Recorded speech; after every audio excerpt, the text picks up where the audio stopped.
Kenny, we are really delighted that you've been able to take time out of your conference schedule to come up here and chat with us. We're honored that you've been able to come. My pleasure. So, Kenny, I first met you at least 27 years ago. Yeah. But- We passed the quarter century mark and forgot to have a party. Oh my gosh. Yeah. Well, I was wondering, because I was looking at your CV, and I believe you got your law degree before you went and got your library degrees. Whatever sent you into the world of libraries? Wow, what a great question. Because somebody would have to dig into my past. and what they would discover is before I got really focused on copyright, I was kind of moving around with some other interests. And one of the things I did was a study and an analysis of the works of somebody named Edward, middle initial S, Corwin, C-O-R-W-I-N, not a household name. No. And he was a leading constitutional scholar, and I was doing research on constitutional and legal history through his writings. And I'd prepared a bibliography, because nobody had, and he was extremely prolific of his works. And I found somebody, I met a colleague, who was interested in the concept of bibliography. And it was the first time I had a meaningful conversation. And that was John Richardson, who's in the library school faculty, was at that time. Okay. Library school faculty at UCLA. And we ended up with this engaging conversation about libraries and research and concepts of bibliography. And that helped me finish up a book, which if you dig deeply, you can find copies. By the way, full text openly available on HathiTrust. And you can access it there.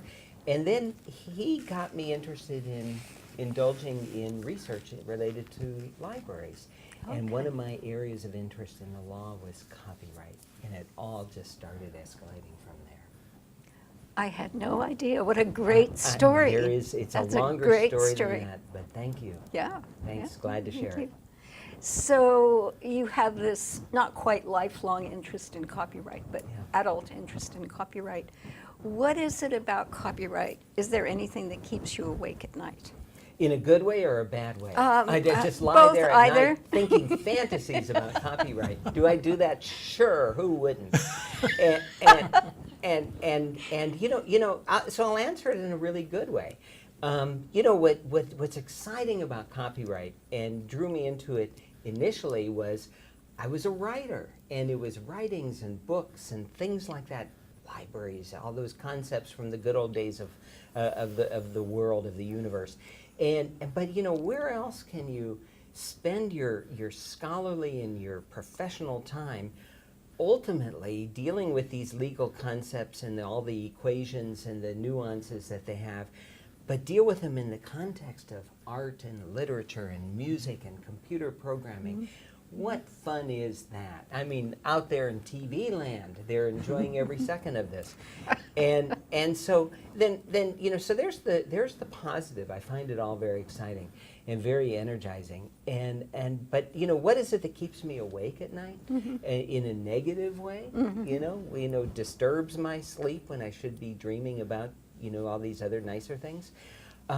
What disrupts my sleep is thinking about ultimately how to reconstruct copyright, because ultimately a lot of what I do in my style and the things I focus on is I work with different communities, visiting college and university campuses, for example, spending a day meeting with different groups. And we can describe what I do in many different ways, but one way I often describe it is helping people be law-abiding citizens while at the same time being openly critical about this thing we call copyright, because it deserves a lot of criticism. But it is something we have to learn to live with. So how are we going to see change in the law that goes in a direction that's ultimately helpful to rights holders, helpful to the public, helpful to researchers and libraries, and ultimately gives us a construct of the law that that earns our respect? and that earns our ability to really understand what it's expecting of us and makes us want to do it, because it's understanding that it's ultimately for the public good as well as simultaneously for the private good as well. And that's a big challenge. That's a tough one. That's a tough one. Sure is. Yeah. So I spend a lot of time pondering. You've been an advocate of authors, in a sense, managing their copyright Correct. and being a little leery of surrendering or transferring their rights to the publisher, and in fact holding back some rights of use. Right. And I was wondering if you could talk a little bit about that and talk about what specific rights of use publishers should be, or authors should be thinking about holding back. Yeah, I'd be happy to.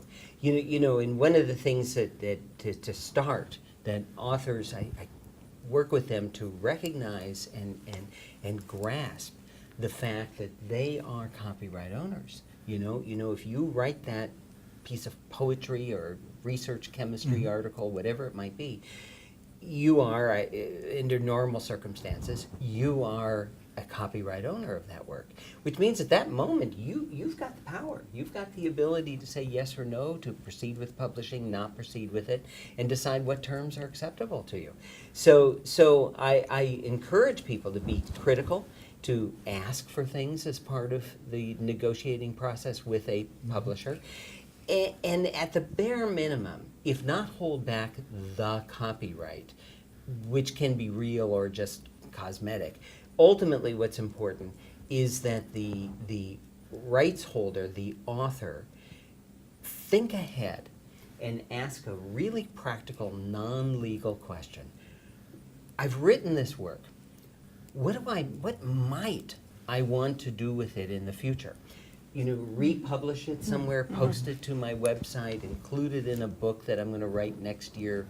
What might I want to do with it in the future? And realistically, hold on to those rights. Get them in the agreement, and have that written down as an addendum or a revision or whatever in the agreement, so that whatever rights go to the publisher, at least that set of specific rights, at the very least, comes back to you. Because chances are, the more specific that list, the less the publisher really is going to be concerned. You know, oh yeah, you want specific uses 1, 2, and 3? Yeah, we weren't going to do that either. So you go ahead and keep those. The more specific you can be in the negotiations and what you hold back, and I listed some examples, the more likely the publisher is going to agree to those.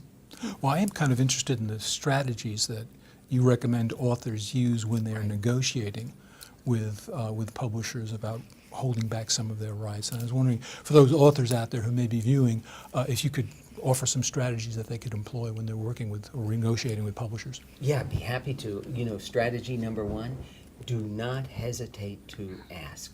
Just don't hesitate. I've had numerous conversations where somebody explains that they don't ask because they say, oh, it's a standard form, you can't change those things anyway. That is not true. Or publishers never give in to that. That is not true. Or a fear. You know, concern that if we say, if I raise these points, the publisher might withdraw the invitation to publish. If somebody out there has had that experience, please write to me and share it with me, because so far I've not seen that happen. And if it does happen, I'd seriously question whether that publisher was the right one for you anyway. So the upshot of it is don't hesitate to ask. Another little secret from inside the publishing world is at that moment, by the time you, in a typical situation with a journal editor or the director of a scholarly press, whatever it might be, by the time they get to the point where they've extended an offer to you as an author, little secret to keep in mind is the publisher at that moment probably thinks that he or she, the publisher, has invested more in this written work than you as the author have invested. You know, they probably feel more invested. Now that may or may not be true. It doesn't matter whether it's true. They feel that way. And so they're not going to walk out on you. They're not going to walk. The worst they may say if you ask for something in the contract is they say, no, we don't do that. That's about the worst you're going to get as an answer. And then, so which means you still have the basic agreement that's been offered to you. You can still decide whether you want to accept that or move on to publish it in some other way. So don't hesitate to ask. You know, and then actually on the other side of the spectrum of possibilities is that I've seen many instances where an author says, you know, I went to this session, I watched this television program, and I learned that I want to ask for these, so I'm asking for it. And a publisher will say, we know exactly what you're talking about. We've had this before. Here is our secret contract plan B, and that we save for people who ask. And so, you know, we're willing to go along with these terms. And you look it over, and maybe it's acceptable and better than plan A, and you proceed to sign it. I've seen that on many, many occasions. Do not hesitate to ask. Well, it sounds like authors have a whole lot more power in this relationship than they realize. I think that's right.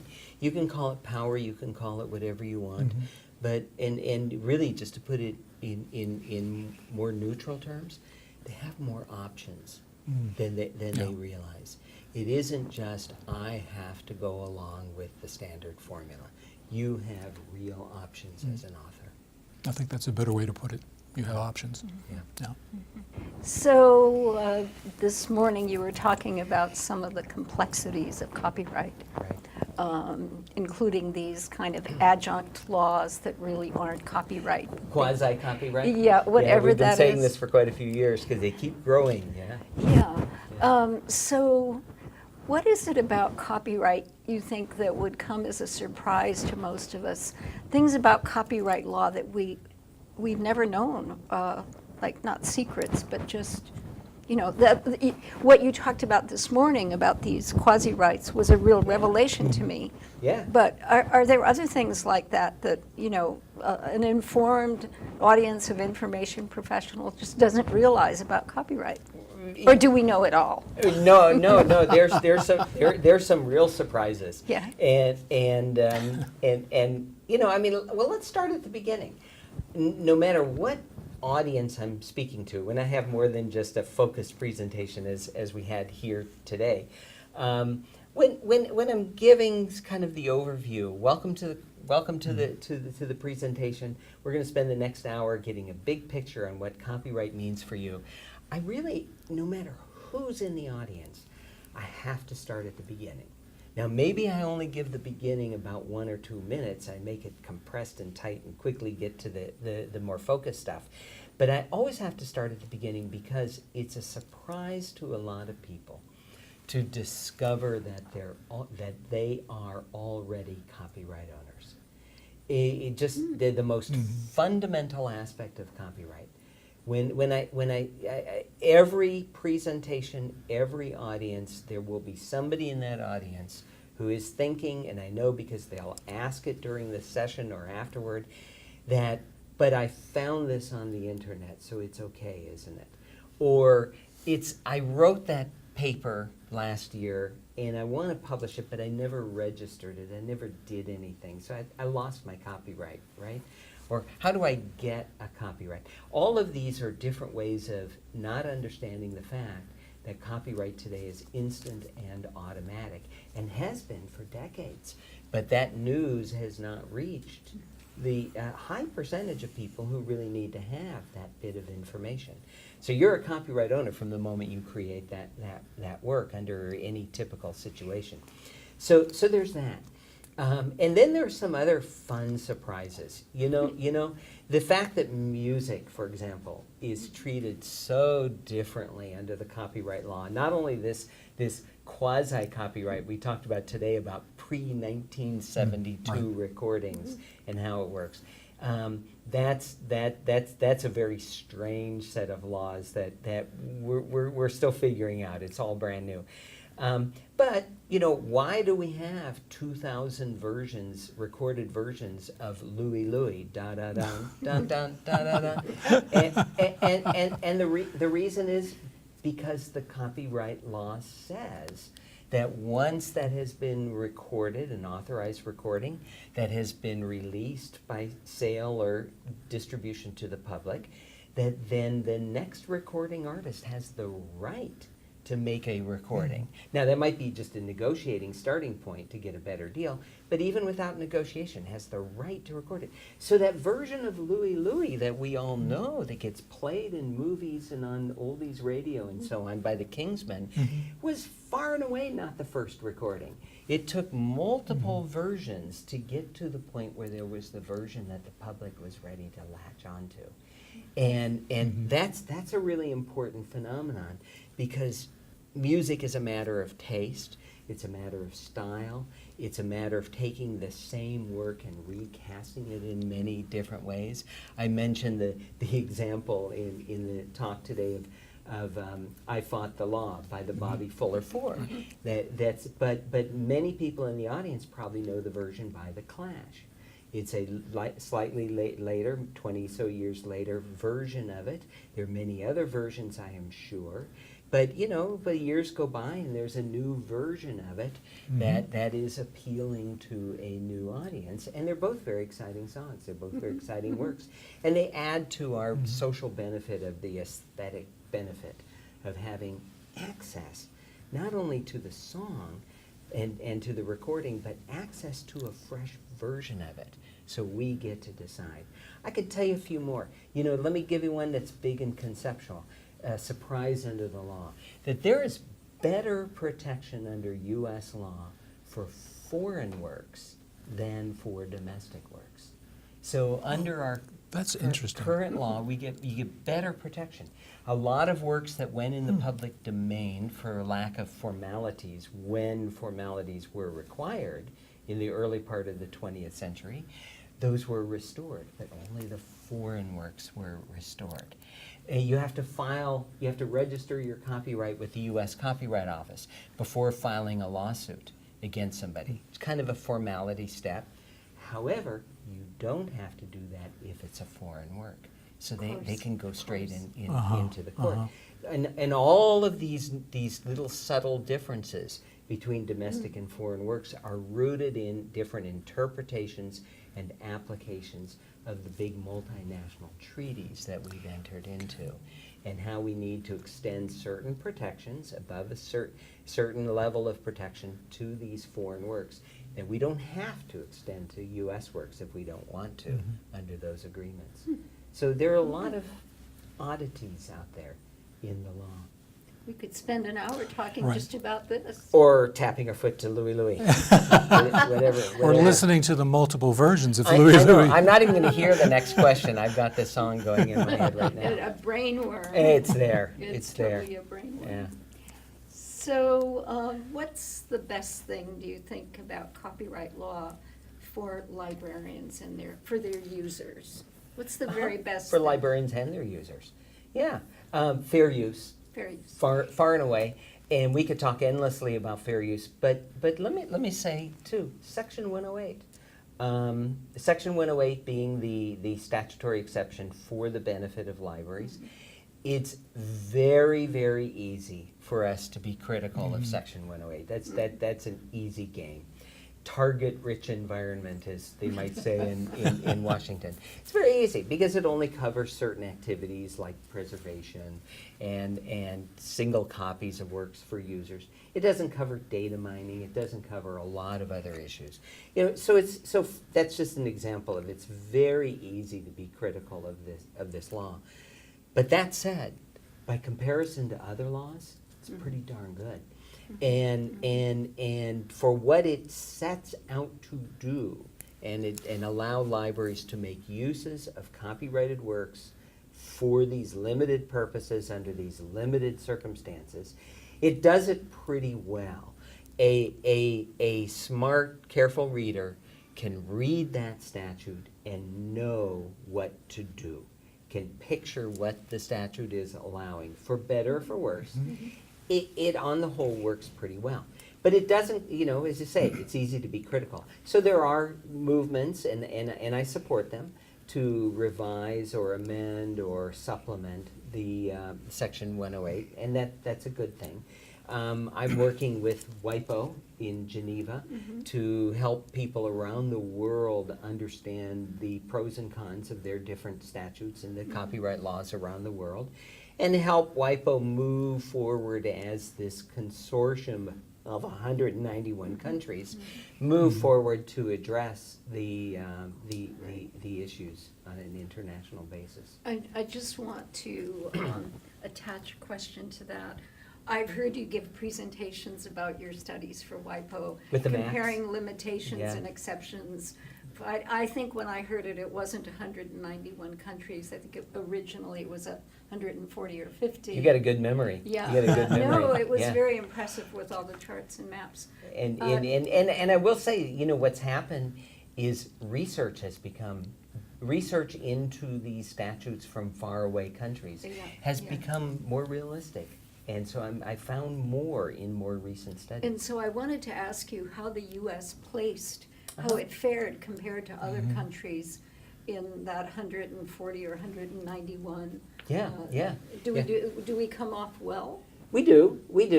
You know, let me put it in context. I mentioned already these two issues that are very common, that are prominent in the U.S. statute: copies for preservation and replacement in the collections, and single copies of relatively short work, like a single chapter or or a single article, to give to the user for their research and study. By the way, we also, I'm oversimplifying. We have statutes that allow the whole work under certain circumstances, etc. But conceptually, the topics are preservation, replacement, and single copies of works for research and study, private research and study. Those are far and away the most common topics addressed in statutes around the world, Okay. whether they do it very succinctly or whether they do it in long, elaborate provisions. Those are far and away the most common. And then when you get to the next most common, the purely library service kind of activities, document supply and interlibrary loan, the numbers drop off considerably, drop off really rapidly. Then when you get to the modern issues of orphan works and data mining and text mining and so on, you're down some of those in the single digits. Wow. And if it weren't for the activity of the European Union and directives that applied to its 28 members, you know, you wouldn't have 28 countries adopting certain types of provisions. So the European Union has been a big push in all of this. So the U.S. statute fits in with a lot of those patterns. The U.S. statute, I'm going to explain another way that it kind of fits into a global perspective. This may come as a shock to you. Of course, we are here in South Carolina, so this won't be too much of a shock. We are a former British colony. I know. I didn't know that. Can really. you imagine? and so it's really fun when I give presentations in other parts of the world, and I say, by the way, we share something with you, Sierra Leone or whatever. We're both former British colonies, and one of the things that we got was the British legal system. Right. And it's not Yeah. just that we got the British legal system from 1783 when we signed the treaty and ended the Revolutionary War, but we still borrow from the British system and borrow a lot from them. So the British Copyright Act of 1956, can you picture that? That was a long time after Benjamin Franklin and all that activity.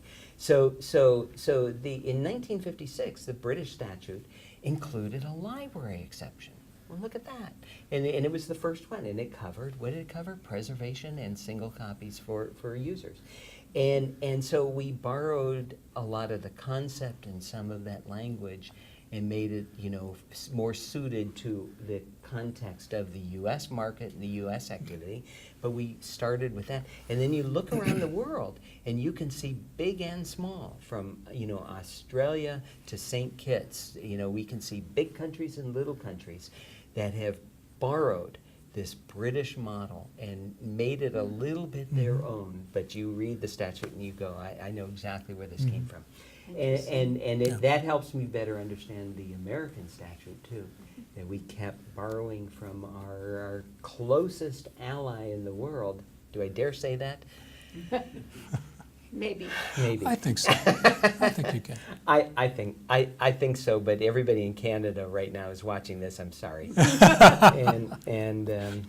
So I'll rethink that. Yeah. Okay. Well, as you're alluding to, there's a rich heritage for fair use, and you're one of the real experts in fair use. And I was wondering if what you think the current case, and it's been going on for 10 years now, this Georgia State E-Reserves case, what does that say about fair use? What is that telling us? It tells us a lot, and I'll be careful. I need to preface anything I say about the Georgia State case. Well, number one, it's still going on. So whatever the date is today, at some date in the future, we may have something different to say about it because we're not done with this case yet. And the second is, I'm in the game because I was the expert witness retained by the university parties and working with them on these fair use questions. And I testified at length during the trial back in 2011. So it's important for everybody to understand that context. But as much as there's a little bit of head scratching going on right now about this latest ruling that came down just last month, making sure we remember where we are here and now. That was October of 2018. We had another decision from the 11th Circuit that addressed a few points related to fair use. But you take that and you bundle it with all of the other decisions to say, on the whole, where are we going? We're pretty much where I think we expected to be. There's a bit of confusion right now about understanding some of the four factors. But on the ground, if you were to rephrase the question and say, is there anything I can use in this set of decisions for rethinking my fair use policy at my university? And my answer is absolutely yes. There are a lot of things we can learn. Let's go back to the four factors. The court rulings very clearly have pushed aside those old 1976 word count kind of guidelines. I think we can safely say, as a matter of law, in light of the rulings from this Georgia State case and supported by other developments, that colleges and universities all over the country can look at their policy, and if they have those 1976 guidelines with the counting the 1,000 words or whatever's in there, they can just set that aside. Just set it aside. And go back to the four factors, because that's really what these decisions are fussing over. What's the meaning of these four factors? And that's what fair use really is. So go back to those four factors, and that first factor, the purpose of the use, is for most of our nonprofit educational institutions is going to be strongly favored. The nature of the work, the court in the Georgia State decisions, the courts in their bundle of decisions, have opened up the fact that this is a relatively neutral factor because any kind of work is suited for education. So the nature of the work shouldn't make that much of a difference.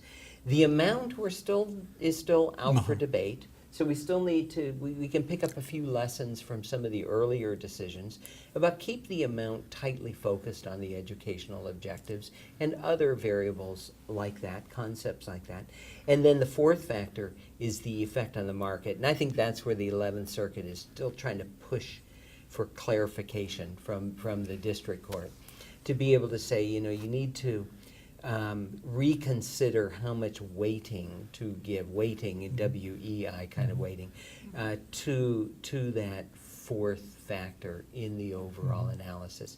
That's where I think there's still a lot out for play right now in this case, and its implications for other factors, because you really don't analyze each of the four factors in total isolation.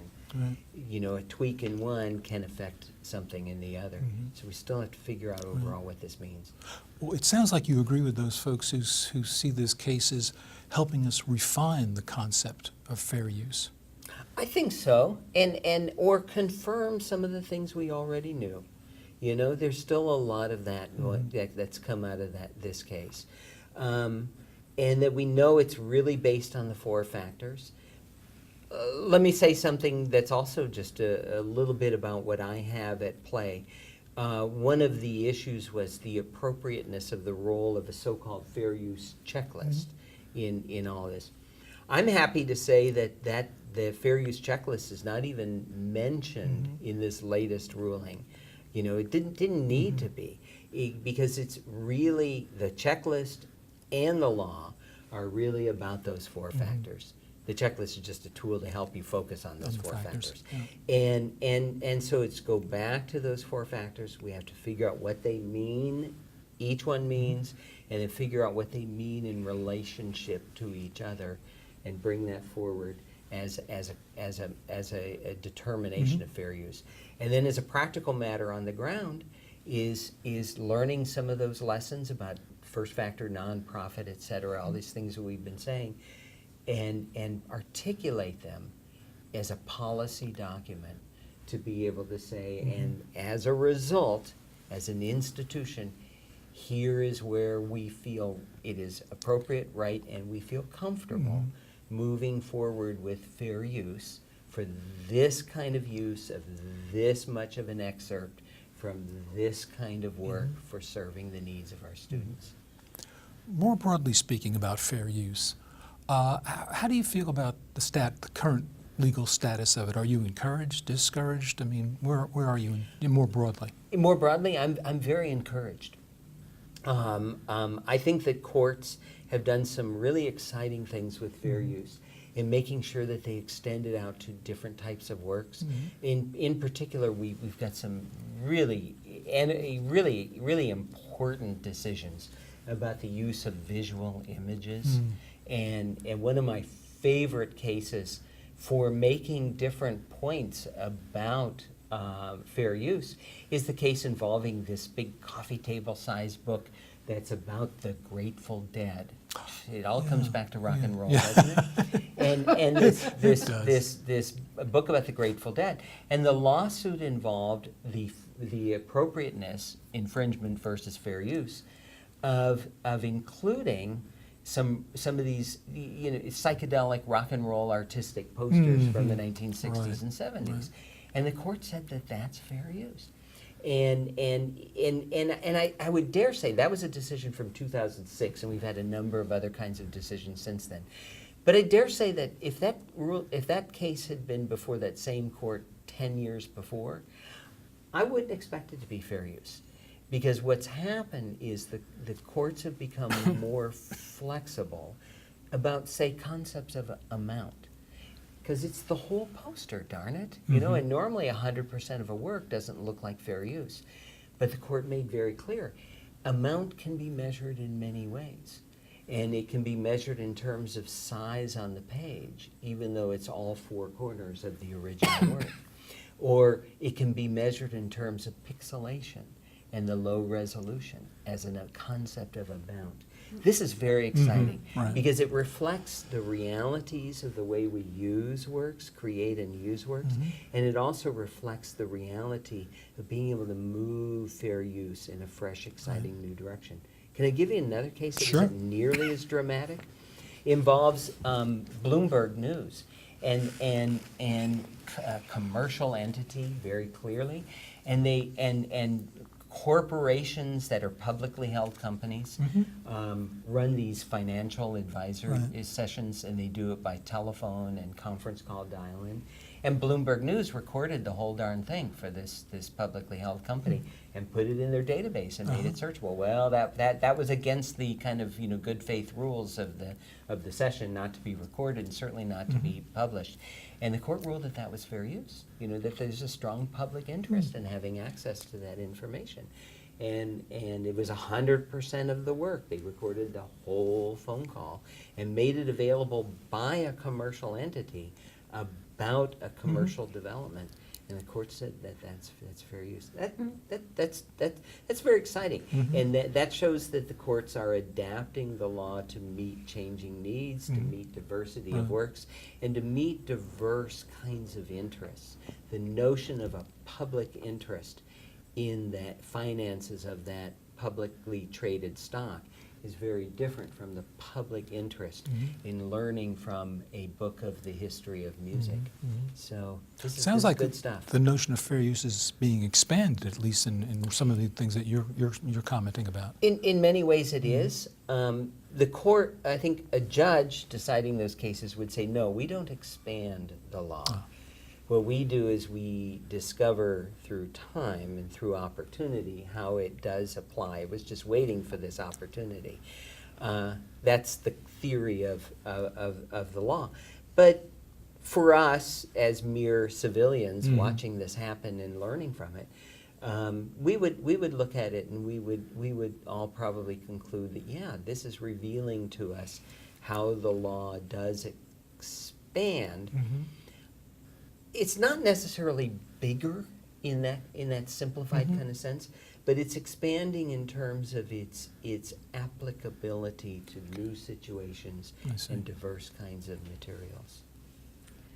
You're making me think, I mean, I don't know this, but that one of the things that's happening is that the lawyers, the judges, the courts are now much more conversant with the digital era and how it works than they were in the 90s when we got some of the rulings that we liked rather less. Well, now it's 20 or more years later, and it may be that many of the players are just more sophisticated about the issues that they're dealing with. Does that make a difference? It does, and I think that's true. We still have some work to do. We still have some work to do. You know, I listened to one of the oral arguments in the Georgia State case, and I had a sense that there was one of those judges couldn't picture what this e-reserves thing was really doing. You know, and then but let me push it back further. I remember in a software case, talking with somebody who was working on the case and working with the clerks, with the judge. And a case that was before the court back in the early 1990s, and they realized that the judge was not picturing what they were trying to explain. So they brought in for the judge a computer and a monitor And showed him. Showed him. Yeah, yeah. And the judge just kind of held imagine the keyboard's here, and just sort of held his fingers a few inches above the keyboard and just sort of like envisioned what it might be like to actually touch this. It's kind of like computer. magic. Yeah.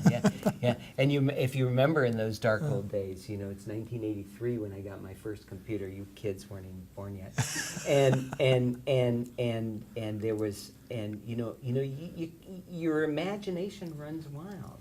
You really wonder, will smoke come out of this? if I And hit did the his wrong imagination run wild? button? And I think it did.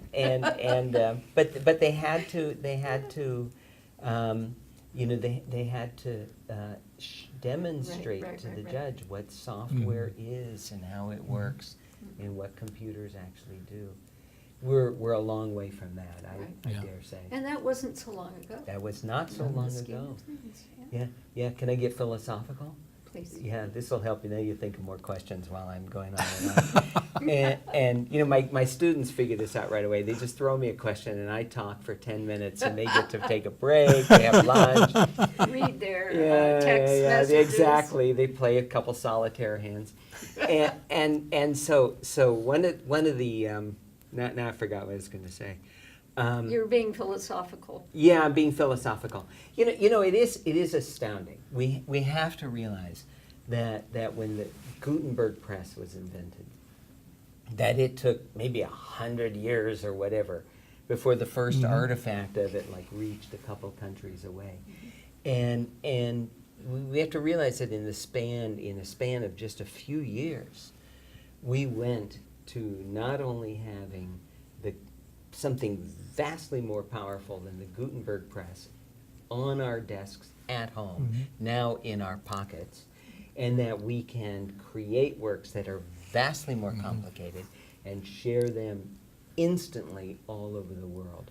We need to step back, anybody who is of adult age, and realize we have lived through a phenomenal, radical revolution, for better or for worse. It has happened, and it's going to be even more revolutionary in the future. This is barely the beginning, barely the beginning of this revolution.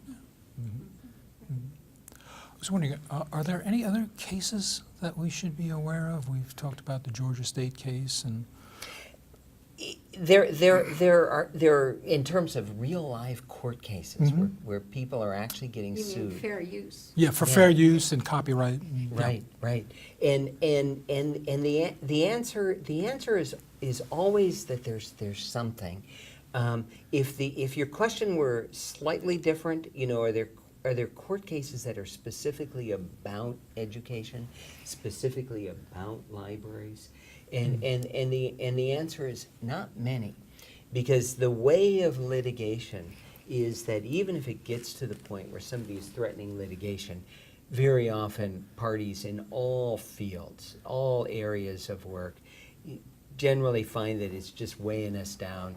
It's time for us to really think of some kind of settlement resolution of this. And that's the direction that most litigation of all types will take.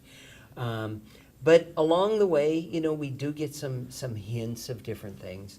There was a case several years ago brought against UCLA involving digitizing of audiovisual materials and making them available. That ran into all kinds of contractual and some constitutional issues about suing a state agency and so on and so on and so on. So we never got to the copyright issues. But it kind of reminded us of who's out there and what the parties are that have something at stake, and that there's something there that we need to be considering. Then we still have questions about the there's a case. As shocking as it might sound that this kind of case would get to the U.S. Supreme Court, there's a case before the U.S. Supreme Court right now, so we should have a decision next spring, I would guess, involving the question of registration of a work on a timely basis to get the various benefits, including filing the lawsuit. Do we need to register? Does the registration need to be complete, or does it all need to be submitted? Or do you have to have the answer back from the Copyright Office? The courts have split on that question. And when there's split decisions from different courts, that's the kind of thing the Supreme Court likes to pick up. And we're seeing the Supreme Court get into copyright more and more. We had the decision a couple of years ago involving the design of cheerleader uniforms. Now that's a big business. There's a lot of money at stake. Right. Because you imagine cheerleader uniforms being bought by every high school and junior high and college all over the country. It's a lot of money. And there was a lawsuit over the design of those, and is it protectable? Whatever zigzag, whatever you describe it, the design that's in the front of a familiar cheerleader outfit. And because normally clothing designs, the jacket or sweater or whatever, is not protectable, even if there's something new that you include in that design, because clothing is generally regarded as functional, and functional works are not protectable under copyright. But the pattern design, the artistic pattern design, can be copyrighted. And so is that cheerleader design integral to the design of the clothing, then it's functional, or is it separable and therefore an artistic work? Artistic creation, In in a sense. artistic creation. And the court said that if it can be even conceptually separable, so even if the article of clothing falls apart if you remove the design, it can be conceptually separable, the court ruled, and therefore it can be protectable by copyright. So there's just a lot of activity in different areas. Who Yeah. knew we'd talk about cheerleader. Right. Well, I didn't know we'd be talking about Louie Louie either. That's- And you can do cheers to Louie Louie. Well, trust me, I'm sure you can. And it has been done. Yeah. Yeah. So let me wiggle in a different direction. Okay. For some time, the publishers have been concerned about aggregators such as ResearchGate, which Yeah. is based in Germany. I think it's a for-profit. And recently, the ACS and Elsevier have filed suit against them for massive copyright infringement. Wherever that's going to end up, I'm wondering if that ruling will have any implications for library repositories where we also collect articles from our authors, and maybe the same authors whose articles are in the ACS or the ResearchGate databases. Yeah. How do you think about that? Yeah, it gets into this real subtle aspect of it. If the ResearchGate or other kind of organization, however it is in real life, in this particular example, is one thing. But if we could construct it as just the pipeline, it's just the mere conduit for the exchange of different information, like an email system, and then you attach an article and you send it to your colleagues.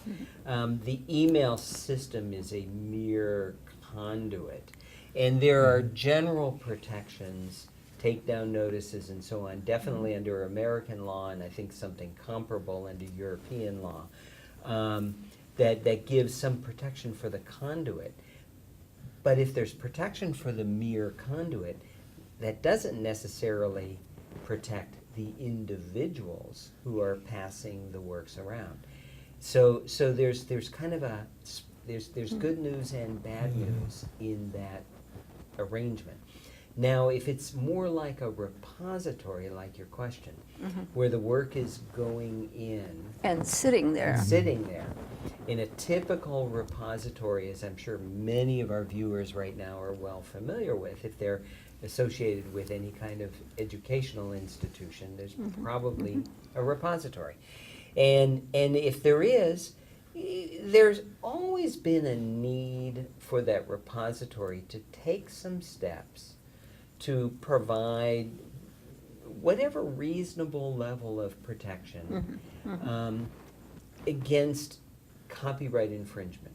So what we really need is, to make this really work the way it's supposed to, is we kind of need a bundle of related activities to all happen at the same time. You know, one is this open source movement. And back to, I think it was even the very first question you asked about the authors and their agreements with publishers and retaining rights. And part of retaining rights is so that you can put that work into your repository and that it's allowed under the contract. That's all an important part of feeding into the open access movement. Then that work goes into the repository. Well, you know, ask any director of the repository at their institution, do you have the wherewithal and the staffing to investigate individually every one of these works? Most of them would probably say no, I would guess.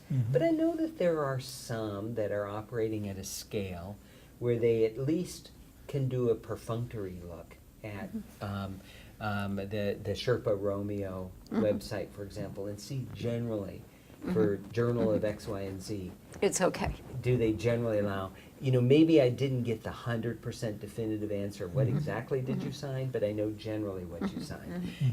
And so the goal being to try to bring it in to closer and closer to having the right answer, which is another way of saying we're reducing and reducing and reducing the risks associated with it. And a big part of it, I mentioned earlier in this interview, it's doing the right thing. It's being good citizens. And a big part of it is helping people be good citizens as they understand their agreement, as they understand what they have, and as they check that box, as that a repository will often have, that says, do you affirm, and that's the kindest way to put it, that you have the right, and that you haven't transferred this right over to the publisher and not reserved the right to include it in your local repository.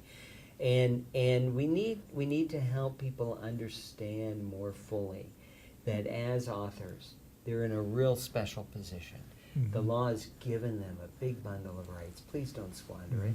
Enter into agreements wisely. Hold back certain rights of use. Understand what you have. Check the box in an honest, informed manner. Right. And is there a risk at the end of that process? Of course. There's risk in everything we do. There's risk in our sitting in this room right now. But we have to find the formula that lets us move forward in a reasonable, informed, and productive manner.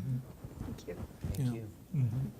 That makes a lot of sense, especially if you look at ResearchGate. I think they actually asked those folks that are wanting to share the files if they have the, the copyright right to do that and to share it, and that's part of their checkoff, one of the checkoffs they have in ResearchGate. Right. And so we have to wonder, is there more that they could do to help people better understand? Right. Because if the allegations against ResearchGate are true, then here come the publishers saying there's 1,000 or 2,000 articles that we think you were wrong to include.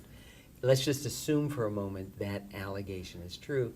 Then I think we have to sit back and say, well, what might we do differently? How can we get more creative?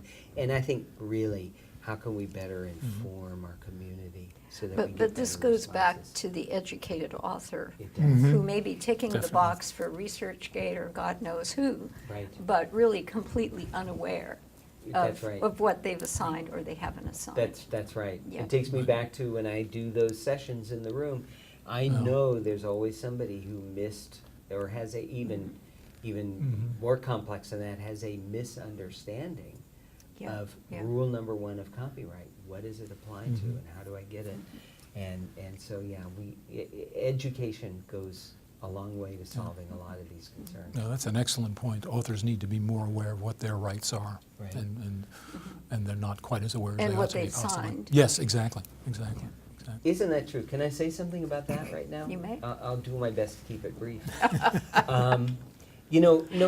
At the end of that whole process, as an author working with a publisher, negotiate, not negotiate, sign, whatever, keep a copy, please. Keep a copy of whatever you sign, and even if you didn't sign something, because a lot of publications are just kind of done on the figurative or Right. even literal handshake, and that's it. Keep a copy of the emails. Hit the print key, because digital doesn't last forever. Hit the print key, put it in your permanent file, so that shows that, I want to publish your article, great, I want to send you my article, and that there was no other agreement. It was just that. That's important for us to know, because people come to me, as I'm sure both of you have experienced too. An author will come to me and say, I published this article 10 years ago. I now want to update it, revise it for publication, or Yep. put it in a book. Can I do that? And my answer begins, let's take a look at what you signed. And you can kind of script a conversation from there, can't you? Yeah. Yeah. Because the first response. You did what? The first response is usually I don't remember, that was 10 years ago. Or I signed something and I sent it back and I didn't keep a copy. Right. Or I had a copy, but I moved offices 5 years ago and we threw away all those files. All of these things, these documents that I just described, starting with the agreements, you need to keep. And you need to have a permanent file. It's not like your income taxes where you keep records for 7 years or whatever. No, copyrights last for the rest of your life plus 70, that's 70 more years. You need to keep that file for the rest of your life plus 70 more years. We need it. That's the evidence we need. 100 years from now, when the question comes up about copyright ownership. True, very true. So speaking of 100 years, Yes. let me scale that back to 20 years. Easier. How do you see copyright law, copyright principles having evolved 20 years from now? Yeah, great question. Different, same? Great question. here's incremental? I'm gonna dare to give you a suggestion. Please. You know, the year now is 2018. Right. 20 years ago, there's another rock and roll song there. Oh, no. Scooty's Kitchen. I know. I will leave it alone. But no, the Sgt. Pepper taught the band to play. There's another one. It all comes down to rock and roll. The 20 years ago was 1998. That was the DMCA. That was the copyright term extension. Both of those were enacted by Congress in October of 1998. In October of 2018, 20 years later, almost to the day, we get the Music Modernization Act and we get the Marrakesh Treaty. I see two things that are really that clue us in about the direction we're heading. We're only connecting a few dots here. There aren't many to connect. But I see two things. I see the growth in significance of international developments. And this is now going to be played out in trade agreements, NAFTA revisited, that is on the table right now. Don't ask me in detail what's there. I've glanced at it. We'll come back to it another day. But it has a lot of IP, intellectual property related provisions. It is stepping up what needs to be enacted. Maybe even some changes in U.S. law will be required. Definitely some changes in Canadian, probably Mexican law will be required. So we're going to see more and more of these issues played out and decided by the negotiators of multinational agreements, then brought back to our Congress and brought back to the legislatures of other countries to say there isn't much you can do but enact this because it's already locked in. And we have to go back to those other countries and get everybody to agree, and that's just not going to happen.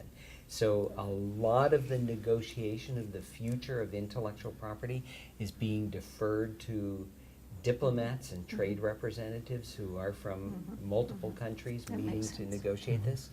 The other thing I think we're going to see, connecting a few dots, is the trend toward statutory provisions that read and look much more like regulatory provisions and negotiated consortia agreements. By that I mean, even under this Music Modernization Act, something that's not terribly important to libraries, but the bulk of it, probably the most significant for more people, is going to be these licensing provisions about broadcast, about digital broadcast, and about the new versions, new recorded versions of existing works, and the compulsory licenses for that. And they read like the agreements that come out of negotiations among large groups of stakeholders in an industry. And I think we're going to see more and more law look like that. Wow. Congress will turn to the stakeholders in the industry and say, you need to tell us what this Right. language is. And we're going to get some long, complicated languages, which is what we're getting in our laws today. Kenny, if, as it relates to all this, if you had one piece of advice to give to librarians, Yeah. what would it be? Let me build on what I just said, which because a lot of our future law, our current law, and our future law will look more and more like negotiated language, be a negotiator.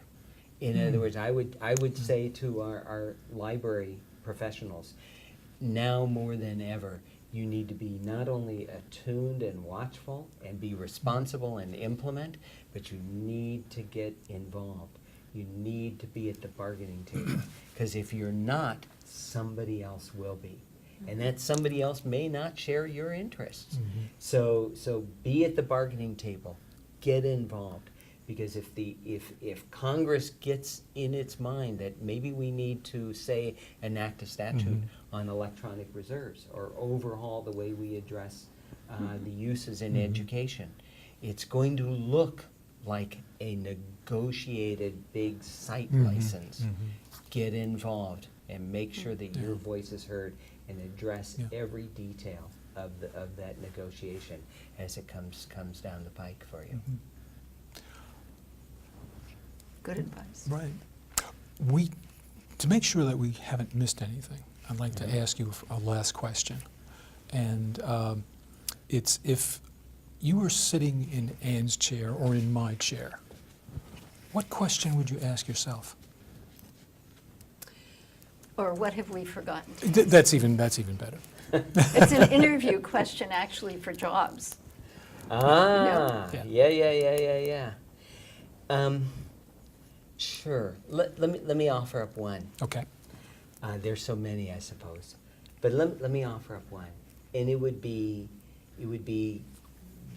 we're in the library field, Mm-hmm. and we know that probably a lot of our viewers out there are going to be in the library field. What's the role? What's the appropriate role of that library copyright officer professional who has been designated by the library to take up copyright-related duties? And this is, I think, this is a challenge today, and I think it's only going to be a continuing and growing challenge.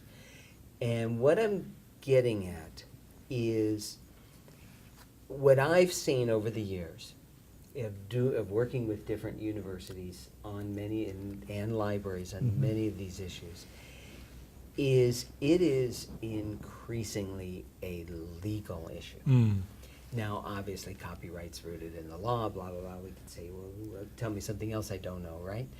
But no, it's becoming addressed more as a legal issue in various ways. Concepts of liability, concerns about liability.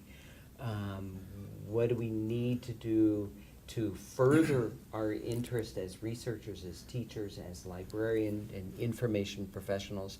What do we need to do to advance all of that? While frankly, at the same time, making sure we don't get ourselves and our institution and our colleagues in a lot of trouble that we don't need. And so how do we address these issues in a very legal way, and where many of our library and information copyright professionals do have that legal background and are doing that, but some don't. Right.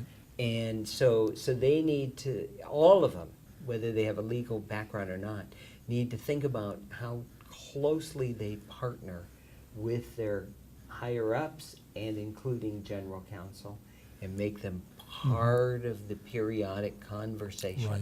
To make sure we're all addressing these things together. Also, one of the things that every time a library director says, I'm going to carve out this position, we're going to fill it, we're going to have something, usually on the very short list of priorities for that position is educating faculty. And this is a big challenge because, when you convene that meeting with faculty, a lot of them aren't there. And we all know the dynamic. They're just not there. And we need them to be there. And we need them to come and be a part of a conversation about these issues. Because then what often happens is then that faculty member will contact the copyright officer later and say, I'm sorry, I couldn't be at the meeting last month, but I have these questions. Can you come over and help me with? And what it ends up looking like, whether that's intended or not, is I'm just looking for some legal advice. I've got the issue here and now. Can you get me through this? That's perfectly understandable, but it also should make everybody a little bit cautious. Sure. Because these offices, the pressure on these offices is to be the university paid legal counsel for the individuals, and it just can't be that. It needs to. They need to be in a position to educate people to make their own decisions and to handle it themselves, and bring a little bit of copyright into that faculty behavior and faculty decision making. Yeah, the expectation for the librarian to be a lawyer or an attorney is a little high. I mean, It's quite high. Yeah. And my experience is I could see that steadily growing as well. Yeah, well, it's something for all of us to be aware of and to be Right. on the lookout for. Exactly. Yeah. Kenny, this has been fantastic. I have really My enjoyed pleasure. asking you questions and getting the answers. It's just been fantastic, been wonderful to hear what you have to say. I've learned so much. I really have. I do appreciate it. Well, my thanks to both of you.